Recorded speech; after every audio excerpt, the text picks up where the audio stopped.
আমরা বলতে চাই যে বিএনপি মানে ভারতের ভরসা বিএনপি, আপনি এরকম একটা কথা বলছেন, আপনি এটা কেন বলছেন? এটা কি একটু বলবেন আমাদের, যে ভারতের ভরসা কেন বিএনপি?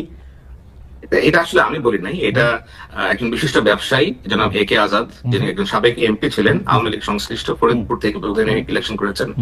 তার মালিকানাধীন একটা পত্রিকা আছে দৈনিক সমকাল। সমকালের একটা মতামত আমি সেটা রিফিউট করেছি যে এই ধরনের ন্যারেটিভ আসলে কেন সেট করা হচ্ছে যে ভারতের ভরসা বিএনপি, এটা বলতে পারে কিনা। আচ্ছা, আপনি কি মনে করেন যদি ভারত এখন আওয়ামী লীগ নামক ক্যাবলাটা বদলায় অন্য ক্যাবলার দিকে যদি যাইতে চায়, ও কি আসলে বিএনপির দিকেই যাবে বা যাইতেছে? এখন ভারত কার দিকে যাবে সেটা তো তাকে সিদ্ধান্ত নিতে হবে।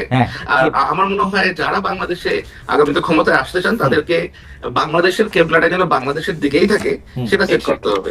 কেবলা যেন কারোর দিকে না যায়। ভাই, আমরা কারোর দিকে কেবলা দিতে চাই না। আমরা না চাইলাম ভারত চাইবো কিনা যে বিএনপি থাকে? সে চাইতেই পারে, বিএনপি পুরনো বন্ধু বিএনপি, তাকে দিতে হবে এমন তো কোনো বাধ্যবাধকতা নাই।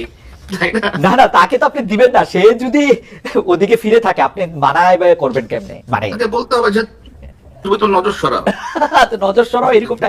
আচ্ছা, ওইদিকে নজর দিও না। আপনার আমি একটু ফাহামের মন্তব্যটা একটু নিয়ে নিই যে ফাহাম, একটা মিনিট ভাই, আমি আসলে অফিসে তো আমাকে একটা খুব জরুরি কল নিতে হবে ফর 2 মিনিট।